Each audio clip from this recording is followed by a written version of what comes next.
이제 상의를 하고 아버지는 어머니랑 같이 여기 오셨거든요. 이제 이야기를 다 듣고 우리 내려가셨는데 아버지는 큰 충격이죠. 이 정도일 줄은 몰랐다.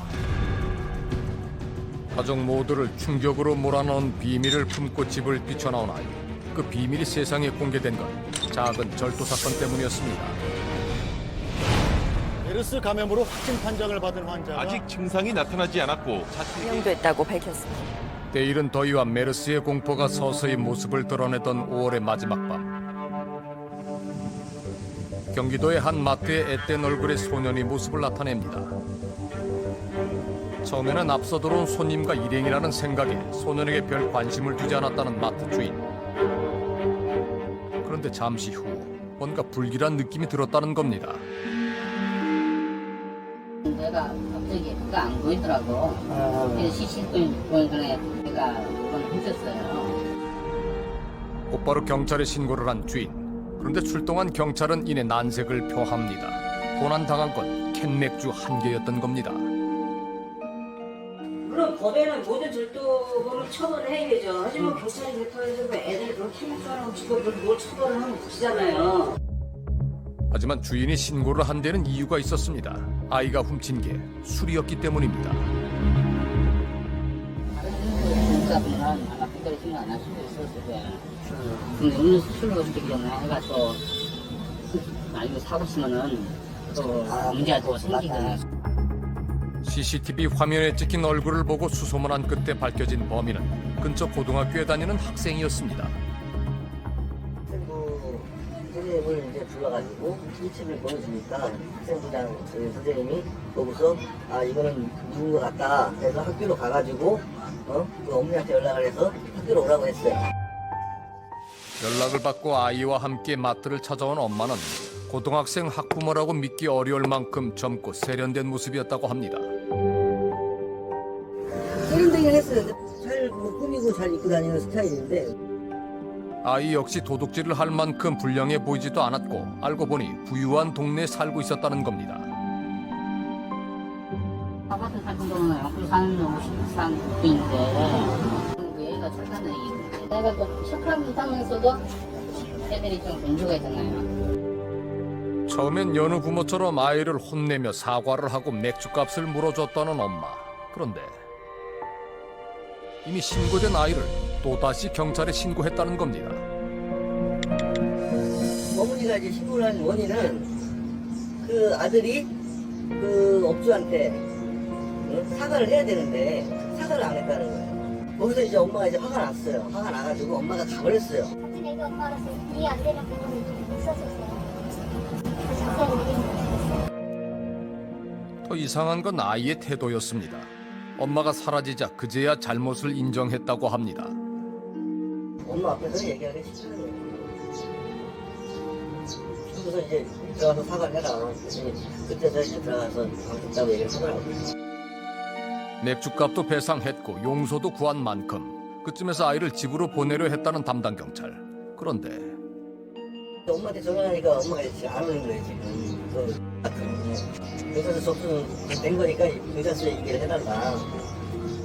그래, 아까 안 오시면은 방법이 없다. 걔를 집으로 그냥 보낼 수가 없어요. 왜냐면은, 모르잖아. 누구한테 신병을 얘기를 해야지. 결국 아이를 경찰차에 태워 데려올 수밖에 없었다고 합니다. 그리고 기다린 지 30분이 넘어서야 엄마가 나타난 겁니다. 저희가 서울시에서 하는 경우가 가끔 있거든요. 그때만 해도 사춘기 엄마와 아들의 갈등으로 보였던 두 모자의 신경전. 그런데 며칠 후 아이는 또다시 경찰서에 연행이 됩니다. 주변 시장에 대해서 이게 발달되니까 이게 같이 도망친 거고 그래서 갖추신 거죠. 처음에 경찰이 출동한 건 가출한 아들이 PC방에 있으니 잡아달란 엄마의 부탁 때문이었다고 합니다. 선물 전화해갖고 번호를 받고 그런데 아이가 있던 자리에서 여러 개의 지갑이 발견된 겁니다. 가출 후 PC방을 전전하던 아이가 배가 고파 훔친 지갑들이었습니다. 내가 며칠 동안 집에 나가 있었으니까 이상하더라. 제가 여러 개 준비하고 있는 게 있어서 경찰서에 온 아이는 이름을 말하지 않고 버티며 제발 엄마만은 부르지 말아달라고 애원했다는 겁니다. 가수 같은 경우는 어차피 부모님이랑 같아서 나왔는데 부모님이 가는 게 싫다고 그러고 그게 어떻게 보면 좀 약간 일상적인 그런 케이스예요. 가출 청소년의 흔한 범죄로 여겼던 사건. 그런데 조사를 받는 아이의 모습이 어딘가 이상했다고 합니다. 머리숱이 별로 없길래 좀 자체에 머리숱이 별로 없더라고요. 그래가지고 너 왜 머리숱이 없냐 하는 게 그랬더니 엄마가 뭐 죽었다는 사람 얘기가 생겼어요. 거짓말이라고 보기에는 아이의 머리 상태가 심상치 않았기에 경찰은 아동보호 전문기관에 이 사실을 알렸습니다. 아동기관 진짜 말 그대로 상담할 때는 그때 지금 말입니다. 그래서 최근에 저희 아동기관 상담을 해요. 결국 아이는 엄마가 아닌 작은아버지에게 인계되었고 그제야 10년 동안 가슴에 묻어왔던 비밀을 털어놓기 시작했던 겁니다. 목숨 걸고 한 얘기인데 다 진짜거든요. 17살의 소년이 캔맥주 한 개를 훔치고 엄마에게 야단을 맞은 후에 집을 뛰쳐나와 PC방을 전전하다 지갑을 훔쳐 경찰에 잡혀온 사건. 언뜻 보기에는 그리 이상할 것도 없는 사건입니다. 하지만 사건을 가만히 들여다보면 뭔가 석연찮은 점이 있습니다. 자신의 아들을 경찰에 신고한 엄마의 행동과 엄마에게는 절대 돌아가지 않겠다는 아이의 태도입니다. 물론 가출한 아이가 집에 돌아가기 싫어하는 건 당연할 수 있고 엄마의 입장에서는 아들이 다시는 똑같은 죄를 저지르지 않도록 따끔한 맛을 보여주기 위해 경찰에 신고를 할 수도 있을 겁니다. 캔맥주 절도 사건은 경찰에 신고가 되어 있던 사건이었습니다. 이미 경찰에 신고가 된 아이를 다시 한번 경찰에 신고를 한다는 것은 보통의 엄마들이라면 하지 않는 행동은 아닐까요? 게다가 아이는 캔맥주를 훔치기 전까지만 해도 남의 물건은 훔쳐본 적이 없다고 했습니다. 그런 아이가 갑자기 연이은 절도 사건을 저지르고 엄마가 있는 집으로는 돌아가지 않겠다. 이유는 무엇일까요? 사실 우리가 이 사건에 주목한 이유는 지난 10년간 아이와 엄마 간에 있었던 일들을 우리에게 알려온 사람은 아이가 아닌 아이의 작은아버지였기 때문입니다. 그리고 그 얘기는 실로 믿기가 어려운 것이었습니다. 먼저 17살 현석이가 자신의 목숨을 걸고 말하겠다는 그 얘기가 뭔지부터 들어봐야겠습니다. 현재 현석이가 머물고 있는 곳은 작은아버지의 집. 엄마가 찾아올 수 없는 유일한 장소이기 때문이라고 했습니다. 현석이를 데려온 지 일주일째. 하지만 작은아버지를 비롯한 친척들은 앞으로도 아이를 돌려보낼 생각이 없다고 합니다. 엄마 아이에 대해서 격리 조치를 취하는 방법, 즉 신변 요청이라든지 신변 보호 요청이라든지 아니면 접근금지 가처분 신청이라든지 그런 식의 어떤 법적인 조치들 생각하고 있고요. 도대체 아이는 엄마에게 무슨 일을 당했던 걸까? 우리는 조심스레 현석이에게 그간의 일을 물어봤습니다. 진짜 저도 처음에 엄마에서 봐주려고 했는데 이거 여기 와서도 제가 원래 이거 나가는 거 되게 반대했거든요. 그래도 엄마기 때문에. 하지만 더 이상은 참을 수 없다며 말문을 연 현석이가 먼저 보여준 건 자신의 머리였습니다. 여기 정수리 쪽 머리가 아예 안 나거든요. 정수리 여기? 네. 아, 여기가 조금 원형 탈모라는 별명도 있어요. 3학년 때 처음으로 머리에 피가 났어요. 맞아갖고 맨날 여기만 뽑아갖고 아예 안 나요 이제 머리가. 머리카락을 뽑았어요. 네. 그래서 한 말이 잘 됐네 더 뽑혀하면서 계속 뽑고. 몸 곳곳에 난 흉터들 역시 엄마에게 꽃이 피고 뜯긴 자국이라는 겁니다. 이런 거 깨문 거 이빨 자국 보이시죠? 자세히 뭐. 여기를 깨물었어요. 네, 여기를 깨물었어요.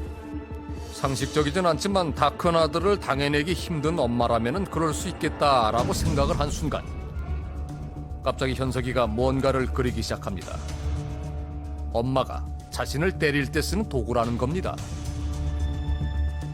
군인들 빠따 때릴 때 썼던 거라는데 곡괭이 자루가 있어요. 한 길이는 한 이만하고요. 맞으면 되게 아프거든요. 집에 늘 이 몽둥이를 놔두고 자신을 두드려 팼다는 겁니다. 사정없이 내리치는 몽둥이를 막다가 심하게 다친 적도 여러 번. 맞아갖고 너무 아파서 이랬는데 그대로 꺾였어요. 그러니까 앞쪽으로 이렇게 막았는데 맞아서 이렇게 그대로 꺾였거든요. 여기 지금 보시면 휘었거든요. 몽둥이뿐만이 아니었습니다. 주변의 물건이 흉기로 둔갑하는 일도 비일비재했다고 합니다. 손에 잡히는 건 뭐든지 쇠주고 있잖아요. 그걸로도 때려요. 와이퍼가 아니고 와이퍼 같이 생겼거든요. 그걸로 되게 많이 맞았어요. 가위를 날카로운 부분 잡고 여기 쇠묻었는데 여기 머리를 막 때리다가 그 날카로운 부분에 찔려갖고 피도 났고요.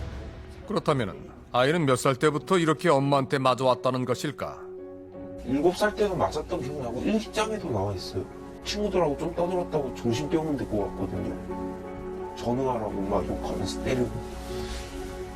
그 기억이 나요. 2학년 때 수학 점수 20점 맞았다고 개패듯이 맞았어요. 현석이의 기억엔 7살 때부터 시작된 엄마의 매질. 하지만 작은아버지는 현석이가 훨씬 어릴 때부터 맞았다고 증언합니다. 총각 때 저희 부모님과 같이 살았기 때문에 저도 같이 살았죠. 같이 한 5년 정도 같이 자랐어요. 4살 때까지 엄마가 아닌 친할머니 손에서 컸다는 현석이. 연년생 동생이 생겼기 때문이었습니다. 그 애 한자를 그렇게 키우면 이제 고생스럽다고 그렇게 이제 할머니 된 사람은 뭐 나눠서 이제 분담한다고. 그래 데려와 좀 키워주고 쟤는 이제 다음 달에 아들 키우고 그때서부터 키운 게 4살부터 키우는 거예요. 아기 때부터 품에서 떼어나 정이 없었던 걸까? 엄마는 현석이를 보러 올 때마다 늘 신경질적으로 아이를 대했다고 합니다. 이제 2살짜리 꼬맹이가 뭘 하겠습니까? 뭐 기저귀 똥 쌌다고 맞고 오줌 쌌다고 맞고 사투리에서는 좀 크고 나서고 4살 5살 때는 에서 살다 보면 사투리를 금방 배우거든요. 사투리 썼다고 맞았든지 그러나 좀 이 긴 꼬챙이로 아니습니까? 꼬챙이로 막 목을 찌르고 이렇게 찌르는 거예요. 방에 구석에 몰아놓고. 그래 현수 그만하세요. 그렇게 말기 있는데. 아이를 데려간 후에도 친척들 앞에서 툭하면 엄마로서 하면 안 되는 행동을 서슴지 않았다는 겁니다. 횟집 앞에 계단에서 만났어요. 횟집 위로 올라가는 계단이었다고. 횟집에서 회를 먹고 또 뭐가 또 잘못됐는지 자기 마음에 안 들었는지 계단에서 밀어버렸거든요. 밀어버리면 어떻게 했습니까? 애가 그냥 그대로 굴려 떨지 않습니까? 그래갖고 굴려 떨면 울지도 않고 애가 울지도 못하는 거죠. 횟집에 같이 있었기 때문에 큰 잘못이 없다는 걸 저희가 잘 알거든요. 아무 잘못이 없어요 사실은. 그냥 쌩이 나는 거예요. 시댁 어른들이 보는 앞에서조차 아이를 때리는 동서의 모습은 작은엄마에게는 몹시 충격적이었습니다. 승우는 이렇게 생각했다. 어른들 앞에서 날라차기를 하는 거야 애들은. 애들 얼굴이든 뭐든 발로 차고 손으로 이렇게. 그러니까 부모로서 왜 그 체벌이 아니라 인정사정 없이 저는 진짜 충격 먹었어요 처음에. 뭐지 저 사람들 이렇게 어른들 시댁 어른들 앞에서 면전에서 그렇게 한다는 게 사실 상식적으로 이해가 안 되는 거거든요. 하지만 훈육 방식의 차이라고 생각해 섣불리 간섭할 수 없었다는 겁니다. 우리가 안 보이는 곳에서 때리고 그런 거랑은 사실은 이제 알긴 알지만 얼마나 심하게 때린다는 걸 몰랐죠. 이제 곧 나아질 거다. 엄마도 저 나이가 들고 또 자식이 또 크다 보면 정확히 때렸나 바뀌겠지 하는 막연한 기대를 하고 있었어요. 하지만 중학생이 되면서 엄마의 폭행은 오히려 더 심해졌다고 합니다. 긴 장 같은 데가 있는데 문을 열더니 좀 그쪽으로 쑤셔놓고 발로 막 걷어차고 가뒀어요. 처음에 숨도 되게 막혔거든요. 살려주세요 살려주세요 했는데 엄마가 벨트로 막 때리고 목도 조르고 그랬거든요. 3일 동안 계속 맞았어요. 엄마가 일어나자마자 밥 먹더니 자 이제 맞아야지 하면서 또 때리고 학교 갔다 오면은 또 때리고. 가장 견딜 수 없는 건 남들 앞에서 때리는 것이었다고 합니다. 엄마 관심 받는 걸 되게 좋아해요. 사람 되게 많은 데서 때리거든요. 사람들이 그럼 되게 많이 봐요. 그걸 좋아해요. 자식을 엉망이 키우고 되게 무섭게 저의 때리는 걸 자랑했기 때문에 사람들이 다 겁내잖아요. 그걸 좋아해요. 자신이 보기에는 그런 엄마의 모습이 얼마 전 화제가 됐던 특이한 병의 증상과 너무나 닮았다는 겁니다. 멘타우젠인가? 그 병 종목하고요. 엄마 하는 짓이 똑같아요. 사람들 앞에서 관심을 받는다든지 아니면 사건을 크게 부풀려서 자랑한다든지 없는 사건을 지원해서 말한다든지 엄마 하는 행동하고 진짜 똑같아요. 민하우젠 증후군이란 남들의 관심을 받기 위해 없는 병을 지어내는 일종의 허언증을 말합니다. 이 증후군이 세상에 알려진 건 지난해 미국을 들썩이게 했던 한 엄마 때문이었습니다. 아픈 아들을 지극정성으로 간호하며 그 과정을 SNS에 올려 스타가 됐던 싱글맘 레이시. 하지만 아이가 사망한 후 그녀가 아이를 아프게 하려고 일부러 소금을 먹여온 사실이 드러났던 겁니다. 그녀는 바로 자식이나 애완동물에게 문제가 있는 것처럼 보이게 해 관심과 위로를 얻으려는 대리 민하우젠 증후군 환자였습니다. 대리 민하우젠 증후군은 내가 아닌 자녀, 주로 자녀를 이용해서 자녀를 아프게 만드는 거거든요. 아이가 크게 문제가 많다는 것을 다른 사람한테 자꾸 부각시키려는, 오히려 감싸주는 태도보다는 부각시키려는, 경찰에 먼저 신고하고 이런 부분은 대리 민하우젠 증후군의 가능성은 충분히 있습니다. 과연 현석이 엄마는 어떤 사람일까? 우린 엄마의 입장을 듣고 싶었습니다. 현석이가 집에 안 들어온 지 벌써 3주. 엄마는 과연 어떻게 지내고 있을까?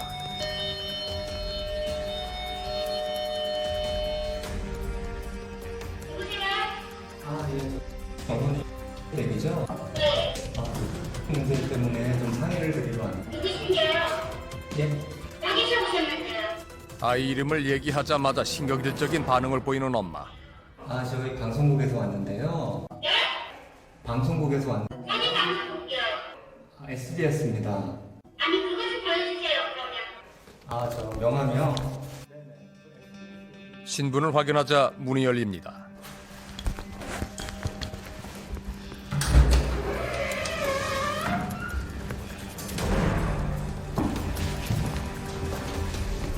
좀 전과는 달리 상냥한 목소리로 취재팀을 맞이하는 엄마. 영책 안 보여주시다니까. 예.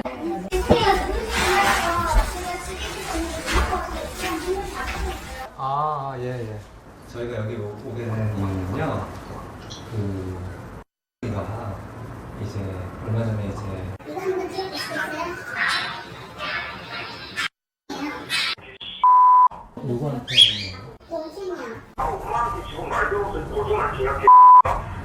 동생에게 욕을 하는 현석이의 목소리를 들려주더니 엄마는 갑자기 눈물을 보입니다. 내가 진짜 우리 아들이지만 진짜 죄송하시고요. 얘가 시댁 가더니 문자도 이상하게 보내고 욕도 하고 이런 식으로 갑자기 바뀌었어요. 하루 사이에. 시댁 식구들이 아이를 데리고 있으면서 자신을 음해한다는 겁니다. 그냥 때리고 있다면 제가 할머니한테 얘기해서 그 전에 난리 났겠죠. 시댁 명절이고 뭐가 가서 어머님이 가만 놔뒀겠어요? 저 매일 때렸겠어요? 아빠가 있는데 아빠가 가만히 있을 거라 생각해요? 하지만 현석이 말에 따르면 아빠는 3년 전부터 해외 지사에 근무해 같이 살지 않았다고 합니다. 1년마다 돌아오시거든요. 근데 뭐를 말해야 되지? 아빠 있을 땐 딴 사람이 되게 그렇게 맞은 적 아빠 있을 때 한 번도 없었고요. 말해봤자 그 수준을 아빠가 이해를 못해요. 제가 맞는 정도를. 엄마는 학교 생활에 문제가 많았던 아들 때문에 힘들었다고 했습니다. 초등학교 1학년 때도 학교 갔는데 계속 떠드는 거야. 3학년 때니까 선생님이 ADHD 증후군이 있는 것 같다고 병원 데려가는 거예요. 중1 때도 친구들하고도 많이 싸워서 또 학교 오라는 거예요. 말썽 많은 아들을 바로잡기 위해 가끔 매를 들었을 뿐이라는 겁니다. 내가 부처가 아닌 이상 10번 다 용서할 수는 없어요. 아들 둘이서 한 달에 한 번씩 사고 치는 것도 아니고 일주일에 4번 학생과에 가는 통이 팩이거든요. 이틀에 한 번 사고 치고 학생과에서 오라고 담배 피고 술 먹고 애 때리고. 엄마의 주장대로 현석이는 학교 생활에 심각한 문제가 있었던 걸까? 주의가 산만하고 좀 지도가 필요한 학생인데 제가 기억하는 귀엽고 뭐 이렇게 약간 깍동 같은 그런 느낌? 다른 선생님들의 기억도 비슷합니다. 중년 3학년 중에서 꾸러기를 제가 아는 애가 몇 명 있어요. 거기에 없어요, 이 아이는. 조용하고 내성적이다 보니까 어찌 보면 존재력이 없는, 이제 없는 듯한 그런 아이였어요. 늘 조용히 있고 밥도 늘 혼자 조용히 먹고, 그러니까 특별히 말썽 일으키는 아이는 아니었어요. 그렇다면 고등학교 생활은 어땠을까? 조금 뭐라 그러니까 산만해요. 평상시에 좀 산만해서 조금 상담을 더 해야 되겠다라고 생각했어요. 그렇다고 해서 학교 생활이 아주 엉망을 일어나는 거 아니에요. 오히려 자신이 말썽을 피워 엄마를 부를까봐 무서워했다는 겁니다.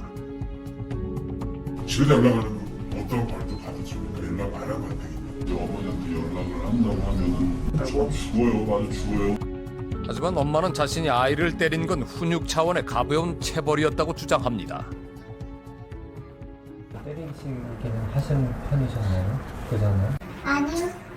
꼬차리로 손바닥을 때려요. 이렇게 사고 치면.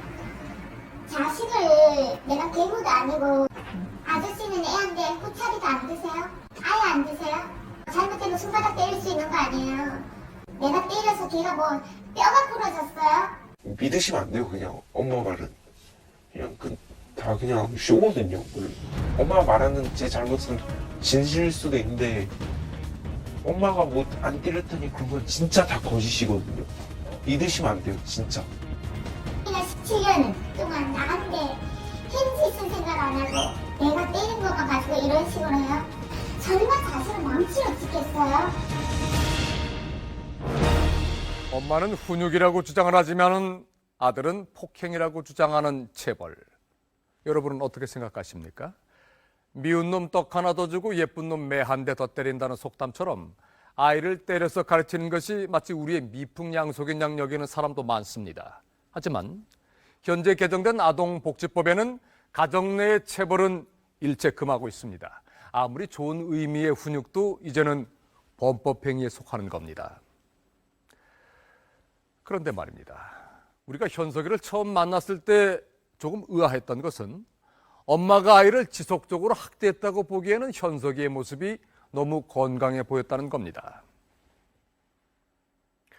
물론 정수리 부분이 듬성듬성 비어있고 팔다리 곳곳에 흉터가 보이긴 하지만은 이것이 엄마에 의한 상처인지는 확신할 수가 없습니다. 또한 현석이가 한창 부모에게 반항할 나이임을 감안을 한다면은 엄마에 대한 아이의 진술이 사실이라 하더라도 어느 정도 과장되었을 수 있고 또 일정 부분은 거짓일 가능성을 완전히 배제할 수는 없습니다. 게다가 말입니다.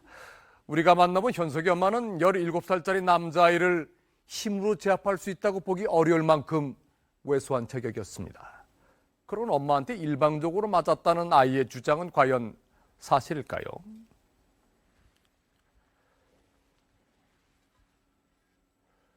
이것은 현석이가 우리에게 그려주었던 몽둥이, 즉 엄마가 자신을 때릴 때 주로 사용했다고 현석이가 주장하는 도구와 비슷한 겁니다.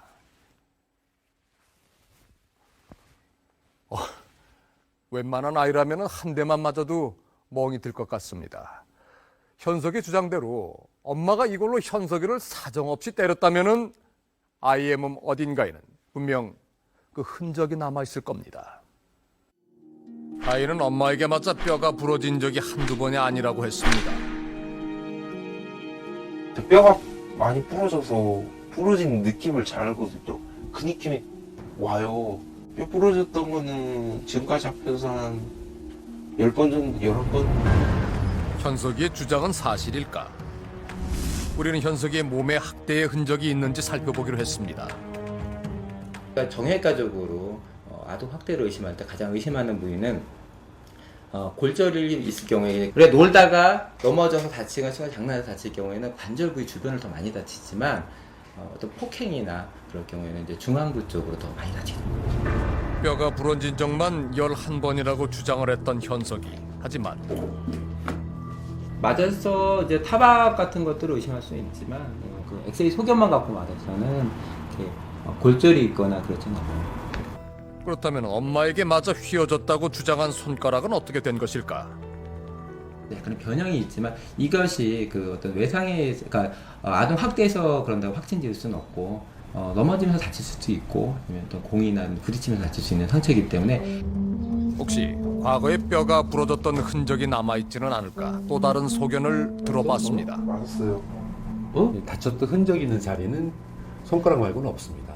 이제 손가락도 근데 이제 얘의 진술만 가지고 이것만 보고 우리가 이것은 학대증이다 이렇게 증거를 잡아서 진단서를 써주거나 그럴 수 있는 상태는 아니에요. 심한 골절의 경우 뼈가 변형되어 흔적이 남는 경우도 있지만 뼈가 변형될 만큼 심한 폭행을 당한 흔적은 없다는 겁니다. 보통 여자 힘으로 치는 정도는 중학생이면 중학생만 벌써 상당히 성숙한 상태이기 때문에 뼈도 강하기 때문에 살짝 금가는 정도로 돼서 기부스로 치료하고 흔적이 하나도 안 남는 거죠. 네. 그렇다면 엄마가 계속 잡아뜯어 탈모가 왔다고 주장한 머리는 어떨까? 모근이 뿌리가 그 손상이 보면 이제 안 자라거든요. 이런 경우는 몇 가지를 좀 의심할 수 있어요. 그러니까 본인이 스트레스를 많이 받으면 머리를 자꾸 뜯는 아이들이 있어요. 본인은 머리 뽑은 적 없어? 네, 그런 짓 안 해요. 이런 데는 머리가 잘렸어. 맞아서 피가 났다는 곳 역시 상처는 남아있지 않았습니다. 이 모근 같은 그 모발이 많은 부분은 빨리 피부가 재생이 돼요. 두피는 이렇게 흉이 있지는 않고요. 지금 뭐 이렇게 뚜렷하게 상처가 남은 건 지금 없는 것 같아요. 자국이네, 그렇지? 학대라고 확신할 만한 흔적은 확인할 수 없었습니다. 엄마는 자신의 결백을 주장하며 현석이가 진료받았던 병원의 진단서를 보여줍니다.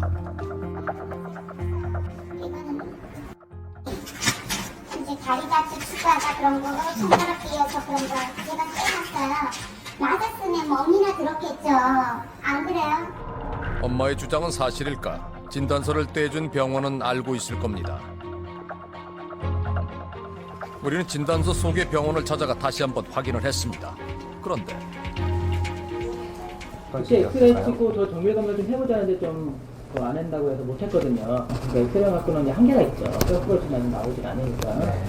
만약에 그때 정밀 검사를 좀 더 해봤으면 더 정확할 수 있는데 해보자고 했는데 그때 뭐 안 한다고 하니까. 혹시 과거 병원 기록을 살펴보면 보다 확실한 증거를 찾을 수 있지 않을까? 지난 10년간 현석이의 건강보험 급여 내역을 확인한 결과 다쳐서 병원에 간 걸로 의심되는 기록은 총 31개. 그중에는 현석이가 생생히 기억하는 폭행도 있었습니다. 저 이때 학원이라고 미용학원 다녔는데 시험 떨어졌다고 방에서 맞다가 눈을 맞았어요. 빗자루. 그래갖고 여기 갔어요. 제가 눈 아프다 계속 울었어요. 갖고 병원 데리고 간 거예요. 혹시 당시 진료를 했던 의사들은 아이의 상태를 기억하고 있지 않을까? 그때는 어디 부딪혀서 온 것 같은데. 그러니까 아마 그 뒤쪽에 네. 그 약간의 이제 뭐 먹는 것처럼 뒤쪽으로. 너무 떨어졌어요. 양대만 가지고 양만 이제 전충제하고 수염제 들어갔네요. 엄마한테 맞아서 이 병원에 갔을 때 왜 다쳤는지에 대해서 네가 얘기했니? 얘기 안 했어? 네. 왜? 무섭잖아요. 엄마도 옆에 있는데. 그리고 이때 당시는 그냥 병원까지 데리고 가주니까 고맙죠. 의사 선생님은 몰랐겠구나. 너가 뭐 때문에 왔는지. 네. 맞아서 왔다고 얘기하지 않는 한 병원에서는 학대 여부를 파악할 수 없었던 겁니다. 이제 남은 방법은 목격자를 찾는 것. 현석이 주장대로 집에서 심한 폭행이 계속되었다면 누군가는 그 소리를 들었을 겁니다. 제가 중인데 한 아이가 혼나요. 제가 느끼기에는 애가 뭐 미안하다고 뭐 잘못했어요 하면서 뭐 그런 자제를 좀 그런 소리를 많이 하니까 단순히 말로 혼내는 소리가 아니었다고 합니다. 소리는 그건 뭐 서로를 맞아서 그렇게 소리를 지르는 것 같지는 않고 매를 들어서 소리를 지르는 것 같긴 하고요. 웬만하면 엄마도 이제 그렇게 맞으면 좀 남자이니까 이제 좀 힘도 좀 있고 그러니까 좀 대들 수도 있긴 한데 대드는 거는 못 느꼈고. 남들이 보는 데서도 때렸다는 현석의 주장이 사실이라면 맞는 걸 본 사람도 있지 않을까? 저 좀 그 중1 때 그거요. 맞은 거 본 선생님이 있거든요. 우린 선생님을 찾아가 어렵게 당시의 상황을 들을 수 있었습니다. 다른 공간을 자식이 잘못해도 선생님이 있으면은 집에 가서 혼을 내거든요. 근데 제가 있는 앞에서 막 이렇게 애를 피우고 막 거기서 막 크게 소리를 나고 계시면서 애를 거기서 막 뺨을 막 날리는 거예요. 선생님이 보는 앞에서 차고 있던 팔찌가 떨어져 나갈 정도로 있는 힘껏 아이의 뺨을 때렸다는 엄마.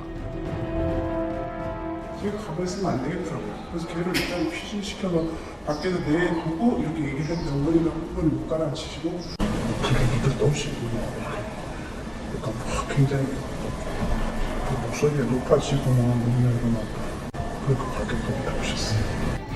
엄마는 당시 아이를 때린 건 맞지만 그럴 만한 이유가 있다고 주장합니다. 사탕을 훔쳐먹었다 하더라고요. 근데 선생님 그 교회에서 많이 CCTV 할수 아니면 선생님 내가 고소한다. 그래도 하고 나서 내가 선생님 앞에 두들겼어요. 너 거짓말하면 나한테 혼난다 이러고. 근데 그 내가 나머지 네가 미워서 때린 게 아니라 선생님이 너를 의심하기 때문에 너무 분해서 그런 거니까 이해해라. 아들을 의심하는 선생님에게 화가 나 아들을 때렸다는 겁니다. 친구들 역시 현석이가 맞는 모습을 본 적이 있다고 했습니다.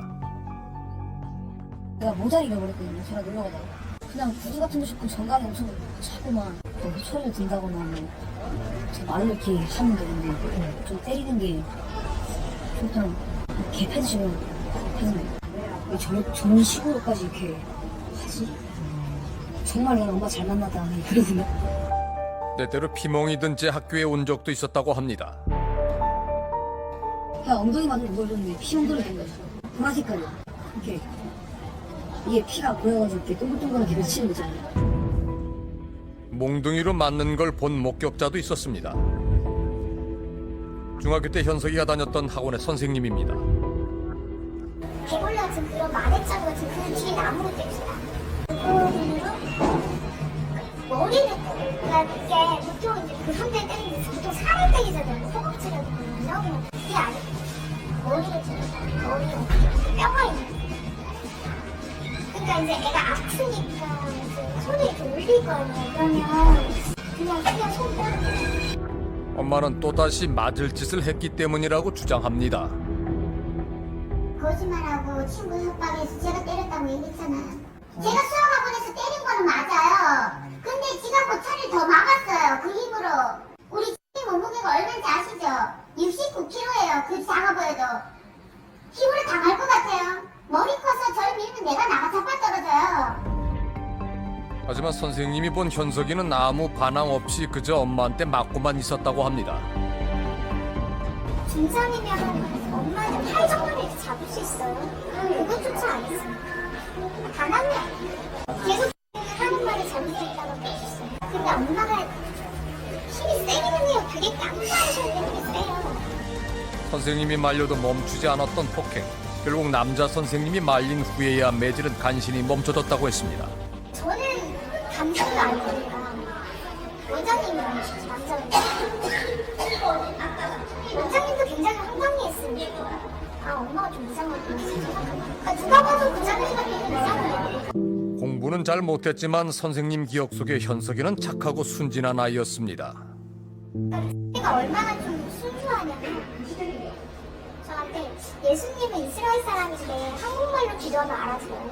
정말 잘못했다고 용서를 주면 용서 받을 수 있는 사람이에요. 무슨 얘기 들어왔더니 자기가 담배를 쏘고 애정으로 타이르면 얼마든지 달라질 수 있었던 아이. 그동안 현석이는 자신의 SNS를 통해 간절히 도움을 요청하고 있었던 겁니다. 그 바람이 전해진 걸까? 또 다른 목격자와 어렵게 연락이 닿았습니다. 현석이가 유난히 믿고 따랐다는 사람. 6개월간 현석이를 가르쳤다는 또 다른 학원 선생님입니다. 그 당시 제가 믿는 것도 저고 대화하는 사람이 저였어요. 저가 거기 유일하게 늘 감시하고 때리는 엄마와 달리 다정한 선생님을 따랐던 현석이. 하지만 엄마는 그런 현석이의 마음마저 짓밟았다고 합니다. 3번을 오셔서 때렸는데 두 번의 부상을 한 번은 저랑 원장실에 들어오라고 했거든. 너 선생님 앞에서 맞아야 된다고. 그래서 저 못 나가게 하고 내일을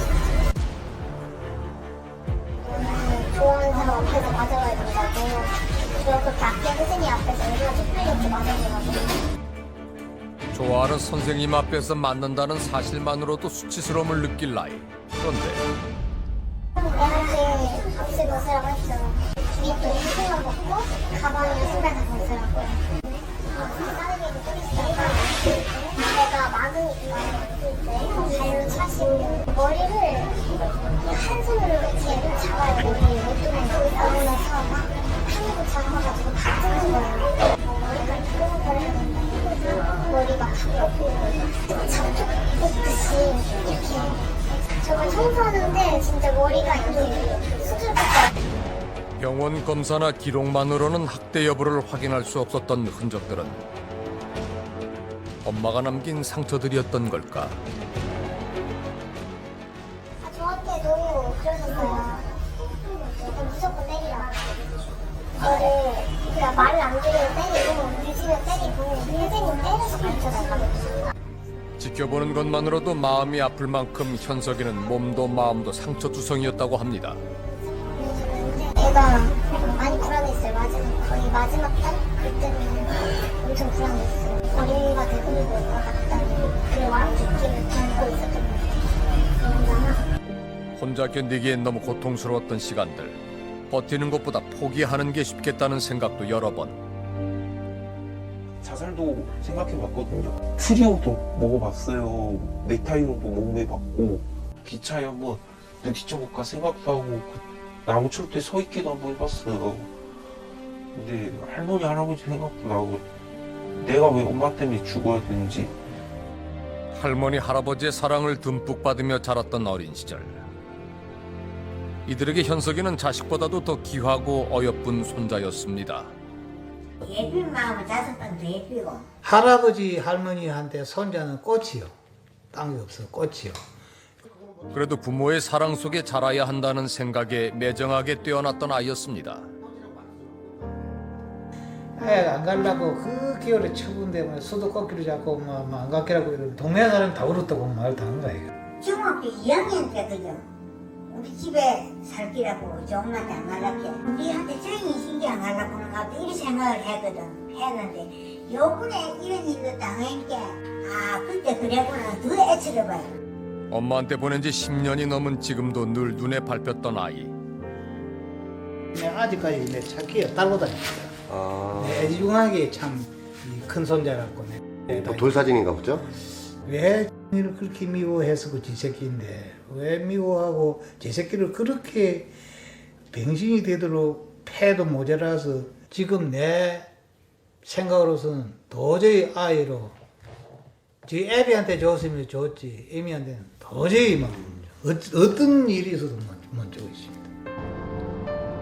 길고 긴 폭행의 터널은 빠져나왔지만 현석이의 마음은 여전히 어두운 굴 안에 갇혀있는 듯했습니다. 엄마 목소리 듣는 그 자체 주고 싶어요. 엄마가 나를 사랑했던 적은 없어요? 나를 좀 잘해주고 좋아했던 그런 기억은 없나요? 딱히 그런 기억은 없는 것 같아요. 지금 현석이는 무슨 생각을 하고 있는 걸까? 여기서는 할머니 할아버지 집이라고 그랬거든요. 그러니까 자신의 집을 지금 그리지 않았다는 것은 나한테는 현재 집이 없다라고 아이가 지금 인식하고 있는 거죠. 오히려 어렸을 때 지냈던 할머니 할아버지 집을 상당히 그리워하는. 이거는 직접적으로 엄마를 그렸죠. 굉장히 화가 나 있는 표정으로 매를 들고 있죠. 이 아이가 지금 인식하고 있는 엄마의 모습은 나를 때리는데 때릴 때 엄마는 좋아서 때린다. 나를 때려서 엄마는 좋아한다. 이렇게 인식하는 것입니다. 마지막으로 집 가족 그림을 그렸는데 이 벽은 사실은 실제 공간이 아니라 상징적으로 분리되어 있는 거죠. 아빠하고 동생을 다른 쪽으로 부리고 엄마하고 나를 가까이 있지만 역시 엄마는 매를 들고 있고 나는 막고 있는 거죠. 그리고 특이한 것은 다 그린 다음에 이렇게 X표를 했습니다. 이건 뭐냐? 자기는 이 가족에서 멀어지고 싶다. 벗어나고 싶다. 그리고 이어진 심리검사. 결과는 생각보다 심각했습니다. 품행장애의 가능성이 높게 시사가 됩니다. 품행장애라는 것은 반복적으로 비행을 저지르고 청소년기에 나타나는 장애인데요. 이것이 만약 추후 지속되면 반사회적 인격장애로도 발전할 수 있는 그런 질병이거든요. 어머니에 대한 적개심과 증오심, 공격성을 그대로 여과 없이 드러내고 있습니다. 실제로 인터뷰를 끝내며 우리가 했던 질문에 담담한 어조로 말하는 현석이의 대답은 충격적이었습니다. 엄마 생각하면 어떤 생각, 어떤 느낌이 제일 먼저 들어요? 죽여버리고 싶어요, 진짜. 현석이를 처음 만나면서 우리도 그런 생각을 했습니다만 대부분의 사람들은 아동학대의 피해자라고 하면은 몸 곳곳에 시퍼런 멍이 들거나 제대로 돌봄을 받지 못해 영양 상태가 부실한 아이를 떠올리곤 합니다. 따라서 현석이처럼 겉으로 보기에는 아무런 문제 없이 보이는 아이는 부모가 좀 과하게 체벌을 해도 훈육 방식의 차이겠거니 하면서 지나치게 되는 경우가 많습니다. 작년 9월부터 시행된 아동학대 특례법에 따르면 학대의 의심만 가도 신고를 해야 할 뿐 아니라 만일 학대 행위를 알면서도 신고하지 않는다면 그에 대한 법적인 책임을 지게 됩니다. 이 사건은 현재 경찰의 연락을 받고 아동보호 전문기관에서 학대 여부를 조사 중에 있습니다. 어쩌면은 이런 생각을 하는 분도 있으실지 모르겠습니다. 요즘 남자애들은 초등학교만 졸업해도 체격이 어른과 비슷하고 17살 정도의 나이라면은 엄마가 때렸을 때 맞거나 피할 수도 있었을 텐데 왜 엄마에게 그저 맞고만 있었느냐. 여러분은 코끼리와 밧줄 얘기를 들어본 적이 있으실 겁니다. 어릴 때 밧줄에 묶인 코끼리는 덩치가 산만해진 다음에도 감히 그 밧줄을 끊고 도망가지 못합니다. 아동학대가 바로 그렇습니다. 어렸을 때부터 지속적으로 학대를 당해온 아이들은 커서도 쉽게 반항을 하거나 그 상황을 벗어나지 못한다고 알려져 있습니다. 이를 심리적으로 학습된 무기력 상태라고 이 얘기를 합니다. 그리고 그 무기력 상태는 어느 날 갑자기 돌이킬 수 없는 폭력 성향으로 돌변할 수가 있습니다. 지난 2011년 우리 사회를 충격으로 몰아넣었던 살인사건. 11월 23일 날 광진구 구이동에서 모친 친모를 살해하고 사체를 발견 방치한 아들 피의자를 검거하여 구속영장을 신청하였습니다. 고등학교 3학년 남학생이 잠든 엄마를 흉기로 살해한 후 안방에 시신을 방치한 채 8개월간 함께 생활했던 것입니다. 그 안방은 냄새가 나고 이제 공업용 본드나 글루건으로 밀폐를 했고요. 다른 사람을 일체 출입을 안 시켰다. 아이의 범행이 드러난 건 집을 나간 아버지가 연락이 안 되는 아들을 찾아오면서부터였습니다. 문 열어라. 먼저 아빠랑 이야기하길게. 그랬죠. 그랬더니만은 애가 문을 열더라고요. 애 손을 잡았는데 애가 사시나무처럼 들뜨들 뜨는데 공포에 질린 아들의 모습 뒤로 보인 건 본드로 꽁꽁 막아버린 안방문. 그곳엔 아내의 시신이 있었던 겁니다. 그냥 바닥해지더라고요. 그래서 그냥 눈물밖에 안 나오는 거죠. 그래서 네가 지금 엄마 안 했냐고 그랬더니 끄덕끄덕끄덕 하는데 내 손을 잡더니만 아빠 무슨 일이 있을까 절대 날 버리지 않으면 안 돼라고 이야기를 하는데 19 아들이 엄마를 잔인하게 죽이고 수개월간 시신마저 방치한 까닭은 도대체 무엇이었을까? 오랜 기간 동안 어머니로부터 폭력을 받아왔고 아동학대를 받아온 거죠. 두 사람을 벗어날 수는 없다.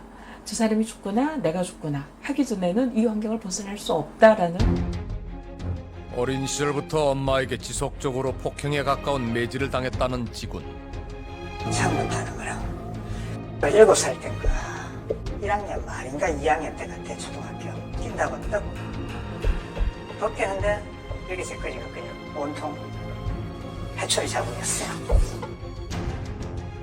학년이 올라갈수록 폭행은 심해졌고 급기야 골프채로 아이를 때렸다는 엄마. 이유는 성적 때문이었습니다. 전교 1등을 할 정도로 아주 우수한 그리고 아주 되게 마음이 속이 깊고 착실한 아이였는데 어머니는 전교 1등에 만족하지 않고 전국 1등을 해야 된다. 그리고 너는 서울대를 가야 되고 그리고 외교관이 되어야 되고 나를 무시하고 나를 외면하고 있는 시대, 친정, 주변 모든 사람에게 보란듯이 보여야 된다. 표면적인 이유는 성적이었지만 결국 엄마는 남편과 시댁에 대한 불만을 아들에게 퍼부었던 겁니다. 자신을 버리고 간 남편인 지금 아버지에 대한 원망, 분노, 시댁에 대한 원망, 분노 이 모든 것들을 사회로부터 단절된 이 모든 것들을 지구에게 한을 풀듯이 쏟아붓고 우리는 현석이의 모습에서 이 사건을 떠올리지 않을 수가 없었습니다. 그러니까 맨날 다 죽여버리고 싶다고 그랬었어요. 엄마도 그렇고 동생도 소중하고. 아이의 분노를 떨치기 위해서는 먼저 엄마가 아이를 폭행한 이유가 무엇인지를 들어봐야 했습니다. 엄마에 대한 얘기를 묻자 현석이는 어린 시절의 충격적인 기억을 조심스레 털어놓습니다. 제가 어릴 때 엄마의 자해 그 현장을 봤어요. 지금도 상처 있는데 여기 면도칼 여기 그때 있었고요. 피가 여기 근처에 막 흘러놓고 여기서 있어서 막 손을 보면 이랬어요. 되게 무서웠어요. 그래서 아이가 보는 앞에서 엄마가 극단적인 행동을 한 이유는 무엇이었을까? 가족들은 현석이 엄마가 결혼 초부터 문제가 많았다고 주장합니다. 첫날 저녁에 딱 전화가 오기를 아버님요 어떤 걸로 하고 이만두고 끝나겠어요 이렇게. 누가? 며느리 되는 사람이. 결혼식 하고 전여행 갔는데 하지만 엄마는 그 원인이 남편과 시댁에 있다고 주장합니다. 술 먹고 이제 저를 많이 두들겼어요. 항상 싸우고 저를 두들겼거든요. 니네 집이 가진 게 뭐냐는 식으로 얘기하고 저를 좀 많이 무시해요. 저희 집을. 그 모습을 보며 현석이는 늘 엄마 아빠가 이혼할지 모른다는 불안감에 자신에게 가해진 엄마의 매질을 혼자 참았던 겁니다. 가정이 깨지는 걸 원하지가 않는데 그래서 아빠한테 몇 년간 이런 맞은 사실도 숨겨왔고 그래서 아빠가 만약 제 얘기 듣고 하나 갖고 엄마를 몰래서 만약 가정이 뭐 파탄날 수 있으니까 그게 좀 무서웠어요. 맞는 것보다 더 견디기 힘들었던 건 동생과의 차별이었습니다. 바라지도 않고 그냥 동생이랑 똑같이 대해줬었는데 동생은 8만 원짜리 시켜줘서 전 어린이 정신 먹었거든요. 근데 왜 그러냐 하니까 네가 커서 네가 살되면 좋을 거 없다 그래서 동생 보고 많이 먹어라 하면서 스테이크 막 자기가 썰어줘서 입에 넣어주고 되게 부러웠어요. 남들에게는 사소한 일일 수 있지만 어린 현석이에게는 깊은 상처로 남았던 기억들. 생일 선물도 초육 이후로는 한 번도 안 받아봤는데 동생을 중이 때 다시 생일 선물 해주고 케이크도 사줘요. 심하게 폭행당했던 기억도 시종일관 담담하게 털어놨던 현석이.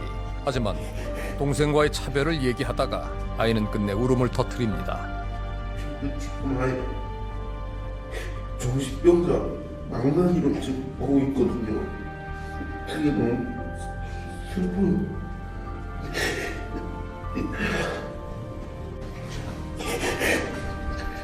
몸에 남겨진 폭행의 상처보다 마음에 새겨진 차별의 기억이 현석에게는 훨씬 아팠던 겁니다.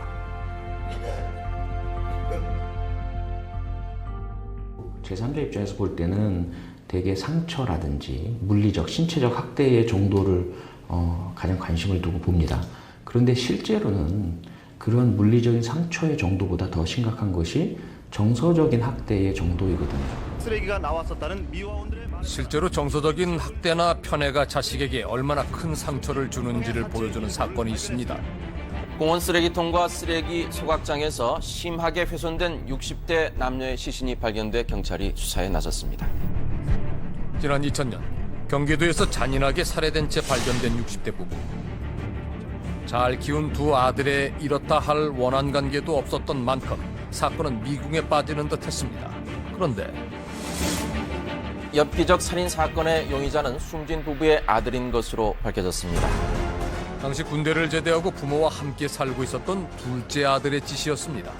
그렇게 술을 먹었는데 그냥 지금 끝내버리는 게 어떻겠냐 그런 생각이 들어서 울컥해서 했습니다.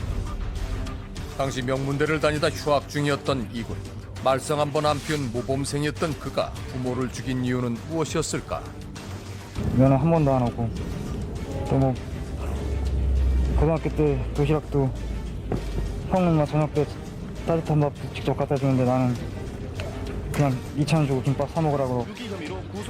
자식을 차별했던 이군 부모의 편애와 불행한 결혼 생활의 불만을 아들에게 풀었던 지군 엄마의 학대가 결국 아들을 부모 살인자라는 폐륜아로 만들었던 겁니다. 이군 사례와 지군 사례를 한꺼번에 혼합해 놓은 듯한 모습이 이번 군 사례에서 보입니다. 다만 군 사례에서는 그나마 다행인 것이 이군이나 지군과는 달리 자신의 할아버지 할머니 그리고 작은 아버지 작은 어머니가 군을 보호하고 끌어안고 있다는 점이 그나마 다른 사례들과는 달리 강력범죄로 나아가지 않게 하는 그런 요인인 것으로 보입니다. 덧늦기 전에 모자 관계를 회복할 방법을 찾는 것이 필요해 보였습니다. 아니 그러니까 신경 끊으시라고요. 그냥 가정사 일인데 지금까지 이렇게 개입한다는 자체가 싫어요. 지금 시댁에서 그래도 하겠다는데 하고 법정 소송으로 넘어갈게요. 내가 법정으로 해도 일을 데려올 수 있는 입장이고. 현석이가 다시 엄마에게 돌아가는 걸 막기 위해서는 학대를 입증해야 합니다. 목격자 진술만 있는 상황에서 학대 판정은 가능한 것일까? 왜 그런 흔적이 남아있는지, 왜 그런 트라우마가 있는지에 대해서 전문가들이 뒷받침해주고 입증해주고요. 그리고 또 그 목격한 사람들이 있거나 또 이렇게 일관된 진술, 그 피해 사실에 대해서 아주 구체적인 진술이 일관되게 나온다면은 얼마든지 명백한 증거, 상해 진단서, 사진 이런 것들이 없더라도 처벌할 수 있습니다. 인정될 수 있는 거죠. 하지만 전문가들은 처벌보다 더 시급한 것이 있다고 합니다. 이 상황에서는 사실 누구의 말이 맞냐의 진실게임 양상이 될 수밖에 없는데 그건 그다지 중요하지 않다고 생각이 됩니다. 더 중요한 것은 지금 이 아들이 어머니에 대해서 어떻게 생각을 하고 있는가, 그리고 어떻게 느끼고 있는가, 어떠한 관계라고 인식하고 있는가. 엄마와 떨어진 지 한 달. 하지만 엄마에 대한 현석이의 마음은 쉽게 돌아서지 않을 듯 보였습니다. 담임 선생님도 시동마냐 그랬거든요. 엄마 죽을 병에 걸렸다 해도 안 갈 거고 장례식도 안 갈 거고 그냥 엄마 아니에요. 그냥 그 씨는 그냥 엄마가 아니에요. 그냥 다시는 안 보고. 현재는 일단 응급 상황이라고 할 수 있습니다. 그래서 이 문제가 해결이 되고 어떤 솔루션이, 대안이 찾아질 때까지는 이 두 모자는 절대로 같이 있어서는 안 될, 어떤 형태로든 분리가 되어 있어야만 하는 그런 상황이라고 볼 수 있습니다. 작은아버지 집에 머문 지 2주째. 현석이는 조금씩 마음의 평온을 찾아가고 있는 듯이 보입니다. 어린 시절 할머니, 할아버지 집에서 느꼈던 아늑함을 10여 년 만에 다시 느끼는 현석이. 맛있었어? 어느새 아이는 과거의 상처를 미래에 대한 희망으로 덮어가고 있었습니다. 장래희망 같은 게 있어요? 네, 미용사요. 원래 어릴 때부터 머리가 많이 뽑혀갖고 뭐 잘릴 때도 있었고 가위로 이걸 어떻게 숨기지 하고 막 만지다가 모양을 획게 돼갖고 그냥 머리 만지는 것 자체가 좋아요. 앞으로 현석이가 겪어야 할 일들이 어쩌면 다시 아이의 마음을 칠흑 같은 어둠으로 밀어넣을지 모릅니다. 하지만 더 이상 과거의 상처로 인해 다른 사람에게 피해를 주는 일은 하지 않겠다는 의지를 보이는 현석이. 도둑질도 처음 해봤고 되게 좀 뭐랄까 마음이 약간 무거워요. 나중에 갈 거예요. 돈 벌면 그 사람들한테 5,000원을 훔쳤던 10만 원씩 줄 생각이거든요. 되게 잘못했으니까 무릎이라도 꿇고 사세히 할 거예요. 잘못했다고. 이제 조금씩 자신을 돌아보기 시작한 아이에게 어른들이 해주어야 할 일은 섣불리 간섭하지 말고 아이가 스스로 자신의 상처를 떨치고 일어나기를 기다려주는 일일 겁니다. 이런 일이 일어났을 때 바로 어떻게 할 거야? 바로 이렇게 해 라고 하는 것보다는 좀 천천히 물어봐야 됩니다. 부모 자식 간의 관계도 결국은 중요한 결정을 내리기 전에는 숙려 기간이 필요하거든요. 누가 나쁘냐 옳으냐를 가리는, 성급하게 결론 내리려고 하는데 나의 자식, 나의 부모가 어떤 사람이었는가를 이제 흥분이 진정되고 원망이 좀 줄어들고 그 다음에 고통스럽지 않은 상태에서 한번 되돌아보게 만들어줘야 됩니다. 현재 아동보호 전문기관과 경찰이 현석에 대한 아동학대 여부를 조사 중이고 학대에 대한 판정이 내려지기 전인 만큼 아직은 현석의 엄마가 아동학대 가해자라고 단정 지을 수는 없습니다. 하지만 이 사건이 아동학대냐 아니냐를 다투는 것보다 시급한 건 그동안 현석이가 받아왔던 상처가 얼마나 큰지를 살펴보는 일이어야 할 것입니다. 현석이 엄마는 자신 역시 남편의 폭력을 경험한 피해자라고 주장을 하면서도 아이를 때린 건 엄마로서 당연히 할 수 있는 행동이 아니냐고 얘기를 했습니다. 그렇다면 그런 엄마에게 한 가지 묻고 싶은 게 있습니다. 당신이 아이에게 했던 행동을 만약 남편으로부터 똑같이 당한다면 어떻게 느끼시겠습니까? 아동학대가 일어나는 장소는 대부분이 집이고 부모에 의한 학대가 82%, 그중에서도 친부모가 77%라는 통계는 이제 충격적으로 들리지도 않을 만큼 수년간 크게 변하지 않는 수치입니다. 어린이집이나